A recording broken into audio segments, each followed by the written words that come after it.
You gave my life to me, set me free, set me free.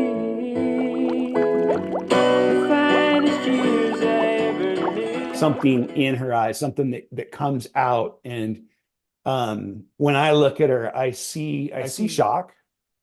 I see the remnants of trauma, and I see fear. I also see something that I would probably classify as a holy defiance, or a holy, to borrow Dan Allender, hell no, heaven yes, like no. And I think it's something that is intrinsic. I believe that ability to recognize injustice done to us or to others and defy it, to stare at it, to stare it down. I think that's part of what it means to be created in the image of and carry the likeness of God. And I see that in her eyes. And I think that the woman thrown down there in the dirt in the middle of a bunch of men, caught up in a culture war she didn't make, caught up in this clash of forces that she had no agency in. She didn't invite it. She did not invite Jesus to challenge the Jewish religious system. And she sure as heck didn't invite the Jewish system to make her their pawn. And yet here she is in the middle of it. And as we were like doing the prep work for this, and I was thinking about that woman and what might have been present in her being, I imagine fear. I imagine shock. I imagine trauma, all those things being really present. Like you don't just get snatched out of wherever you were, tossed down in the dust, with a bunch of religious men surrounding you, talking about your execution and not have those things present. And I believe that there would have been an element of like, this is so screwed up. Like, this is completely unjust.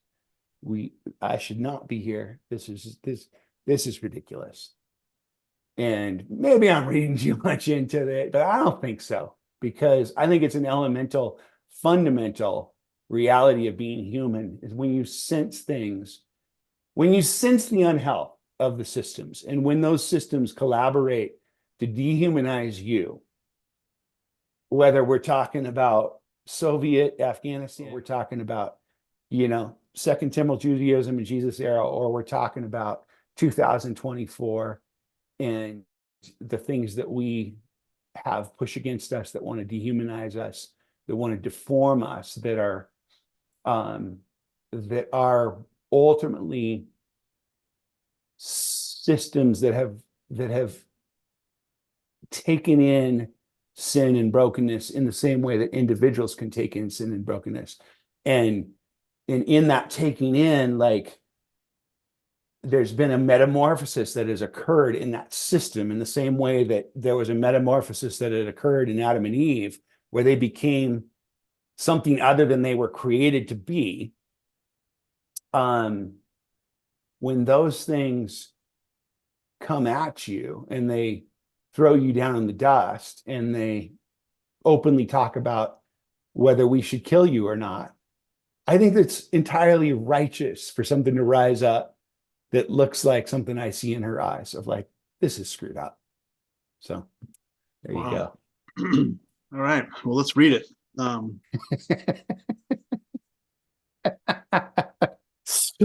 This account has at least three elements of other accounts that we're seeing in John. Getting back to that, one of them is the clash of systems. Another one is the personalized.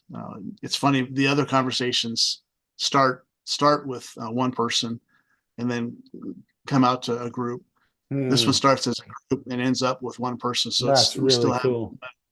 Individual conversation, and all three of them have a gentle confrontation involved in them, which happens in this story too. So, Yeah. To the end. So This is John 8, beginning in verse 1, which seems like one of those places where the pericopes, is that how the term, didn't divide up quite perfectly, because you begin with but Jesus went to the Mount of Olives.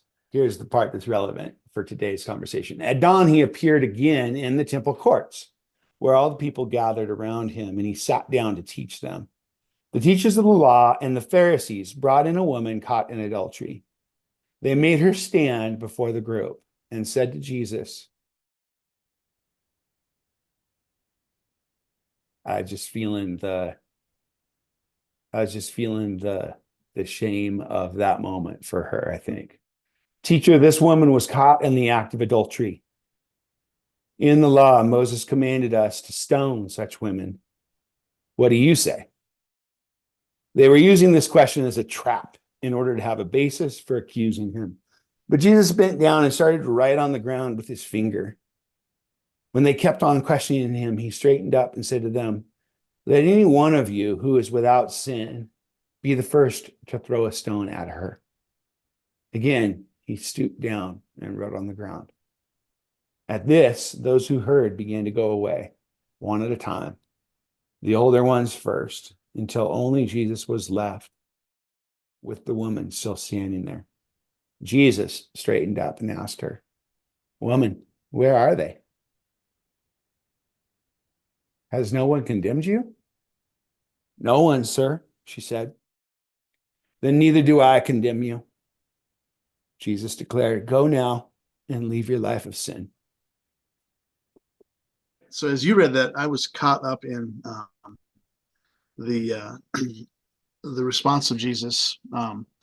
It seems like Jesus has his own sort of hell no, heaven yes response, because he's ignoring them, and he just stoops down and starts making markings in the dirt for a while, like I'm not playing along, and they just keep after him.